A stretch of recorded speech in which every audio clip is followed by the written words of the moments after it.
नीचे पहाड़ ऊपर कंकड़ शंकर कैसे जलवा चढ़ाई हो।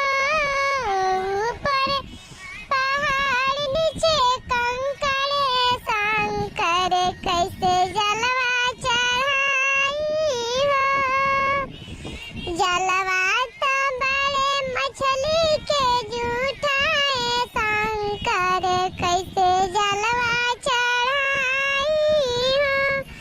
नीचे पहाड़ ऊपर कंकड़ शंकर कैसे जलवा चढ़ाई हो।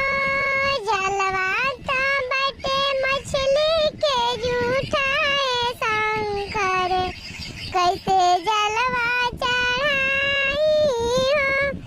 ऊपर पहाड़ नीचे कंकड़ शंकर कैसे भंगिया चढ़ाई हो।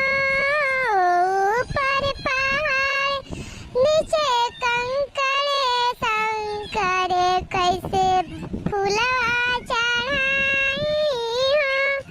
फूलवा तो बटे भंगिया के जूठा फूलवा तो बड़े भंवरा के जूठा शंकर कैसे फूलवा